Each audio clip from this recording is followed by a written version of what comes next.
করব সেটা নিয়ে আলোচনা, মূল বিস্তারিত শুরু হচ্ছে।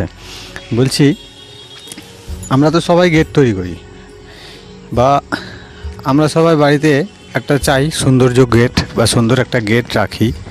তো গেটগুলো আমাদের মন পছন্দ হয় না, মন পছন্দ হলে মজবুত হয় না, মজবুত হলে কিছু না কিছু একটা খান্তি থেকে যায়, বা কিছু না কিছু একটা কমতি হয়ে যায়। কমতিটাকে পূর্ণ করার জন্য আজকের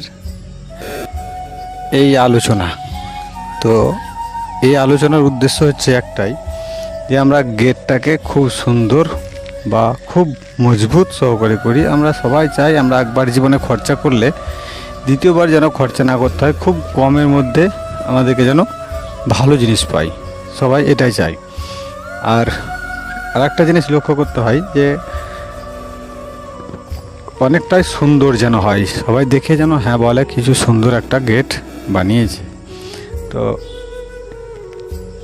এই গেটের মধ্যে এমন কোনো গেট নেই দেখতে ভালো না বা ডিজাইনটা খারাপ, হেভি সুন্দর বা আপনার মনের মতো বা আপনার পছন্দের গেট বা আপনার স্বপ্নের বাড়ির মেন গেটটা এই ভিডিওর মধ্যেই নেই বা এই ভিডিওর মধ্যে আছে, এটা কেউ বলতে পারছে না। কারণ আপনার মনের কথা আমি কিছু বুঝতে পারছি না, আমি কিছু জানি না। আমি এটাই জানি যে আমি এই গেটগুলো দিচ্ছি, আপনাকে শিওর ভালো লাগবে। এই গেটগুলোর ডিজাইনগুলো খুব সুন্দর, ডাউন ভি, অনেক রকমের double pillar, single pillar design আছে। তার মধ্যে ছাদের ডিজাইনগুলো আমি দেখাচ্ছি না, কিন্তু ছাদের ডিজাইনগুলো আরও সুন্দর। এই গেটটা যেমন সুন্দর, এই গেটটা খুব ভাইরাল গেট, মানে এই গেটটা খুব সুন্দর, মানে একদম অতুলনীয়। এইসব গেটগুলো খুব সুন্দর। বাস্তবেই যখন একে রূপ দেওয়া হবে তখন মানে আধুনিক একটা মেন গেট, সুন্দর, খুব সুন্দর। তো গেট তৈরি করার সময়তে আমাদেরকে দেখে নিতে হবে ফর্মাটা ঠিকঠাকভাবে বানাবার। আর ফর্মাটা তো বানালাম, কিন্তু ফর্মাটা বানিয়ে দিয়ে শুধু কাজ শেষ না, আমাদেরকে দেখতে হবে ঠিকঠাকভাবে রড, ঠিকঠাকভাবে সব কিছু দেখে নিয়ে আমাদেরকে কাজ করতে হবে।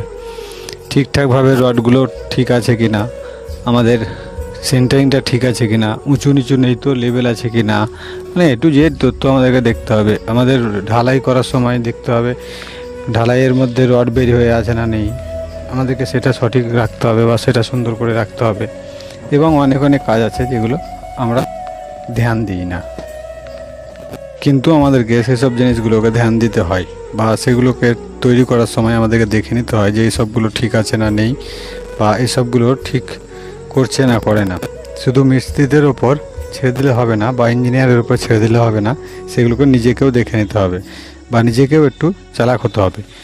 এবং চালাক আপনি কোথা থেকে হবেন, বা আপনি কোথা থেকে বুঝবেন যে আমার গেটটাকে ঠিকঠাক করছে না, বা আমার গেটগুলোকে মনের মতো হচ্ছে না, করে দেওয়ার পর হয়তো একটুখানি খান্তি থেকে গেল, সেই খান্তিটা পূর্ণ করার জন্যই আজকের কথাগুলো বলছি।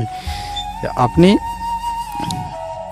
এইসব ভিডিও দেখে, পারফেক্ট জিনিসগুলো দেখে কিছুটা হলেও আইডিয়া তো পাবেন যে এই জিনিসটা দেখতে এরকম হবে, এই জিনিসটা দেখতে এরকম হয়, বা এইগুলো এরকম করলে হবে। যেমন রডটা যেন দেখবেন আপনার প্রত্যেকটা পাটা থেকে হাফ ইঞ্চি করে, কম করে হাফ ইঞ্চি করে ক্লিয়ার থাকে। 1 ইঞ্চি দেওয়ার প্রয়োজন, কিন্তু হাফ ইঞ্চি হলেও ঠিক আছে। কত সময় দেখি রডটা কেটে নিয়েছে ভুল, গায়ে গায়ে ঠিকই আছে, পাটায় গায়ে গায়ে ঠেকে থাকলেও ঢালাইয়ের গায়ে আপনি বুঝতে পারবেন না শেষ মাথায় যে আপনার ঢালাই রড বেরিয়ে আছে। কিন্তু সেটা কিছুদিন রেখে দিন, জল পাবে, তারপরে জং